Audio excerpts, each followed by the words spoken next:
राजीव गांधींनी मान्य केलं होतं की 100 पैसेमधील 85 पैसे खाल्ले जायचे. या भ्रष्टाचारामागे कोण होतं हे सर्वांना माहीत आहे. भाजपा प्रदेशाध्यक्ष चंद्रशेखर बावनकुळे यांचा महाआघाडीवर हल्ला. राजीव गांधींनी मान्य केलं होतं की 100 पैसेमधील 85 पैसे खाल्ले जायचे. या भ्रष्टाचारामागे कोण होतं हे सर्वांना माहीत आहे. पण मोदी सरकारमध्ये भ्रष्टाचार झाला नाही. जगातील अनेक नेत्यांनी मान्य केलं की मोदी जगातील शक्तिशाली पंतप्रधान आहेत. जगातील 103 देशाला कोविड लस देण्याचं काम केलं म्हणून मोदींना विश्व युगपुरुष म्हणतात. गरीब कल्याणचा अजेंडा नरेंद्र मोदी साहेबांनी दिला. आपल्या नेतृत्वाला 150 देशांनी जगातील सर्वोत्कृष्ट नेतृत्व असल्याचं मान्य केलं. जगातील सर्वोत्कृष्ट नेते आहेत. आपल्याला मोदींनी वाचवण्याचं काम केलं आहे. जगातील 103 देशांना कोविड लस देऊन वाचवण्याचं काम नरेंद्र मोदींनी केलं आहे. राहुल गांधी भारत जोडो व न्याय यात्रा काढत आहेत, पण भारताला तोडण्याचं काम काँग्रेस पार्टीनं केलं आहे. यंदा 182 कोटी लोक काश्मीरला जाऊन आले आहेत, कारण कलम 370 हटवले. भयमुक्त काश्मीर बनला.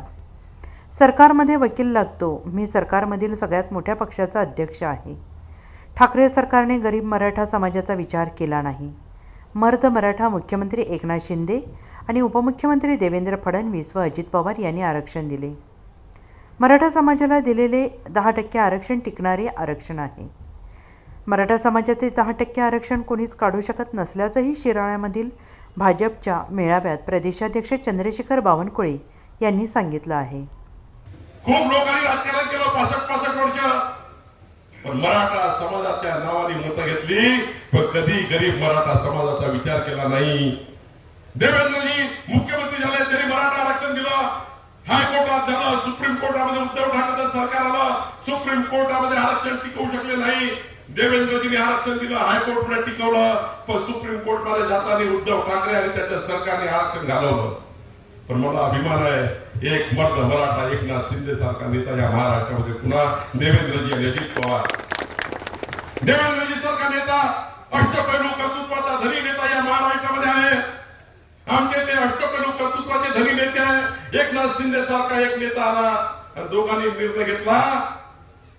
आता आर्थिक दुर्बल असलेल्या मराठा समाजाला शैक्षणिक आणि नोकरीमध्ये 10% आरक्षण देण्याचा निर्णय आणि कायदा पारित केला. आणि म्हणून सर्वांनी दोन्ही हात जोडून अभिनंदन सरकारचं करावं नाही. मराठा समाजाला 10% आरक्षण आणि टिकणार आरक्षण आहे.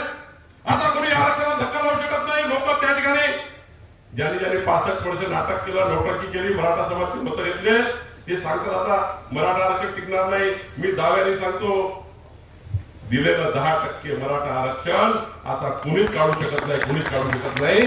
बंधू तुम्हाला त्या ठिकाणी कन्फ्युज करण्याचं राजकारण. जेव्हा कन्व्हिन्स करता येत नाही, जेव्हा कामं सांगता येत नाही, जेव्हा तुम्हाला विकास मांडता येत नाही, तुम्हाला गरीब कल्याण मांडता येत नाही, समाज कल्याण मांडता येत नाही, महिलांचं सबलीकरण मांडता येत नाही, तेव्हा जनतेला कन्फ्युज करण्याचं काम सरकारने लोक करतात. जेव्हा विकास मांडता येत नाही, विकास करण्याचं काय मांडणार. आणि म्हणून या कन्फ्युज करणाऱ्या लोकांकडे जाऊ नका, त्याचा विचार करू नका. त्यांच्या कुठल्या पोटी पाहिजे गरज नाही. टिकणारा आरक्षण मराठा समाजाला दिलं आहे. आणि म्हणून या सरकारचं मी शिराळ्याच्या माध्यमातून अभिनंदन करतो. Bureau report, SBN Marathi, Sangli.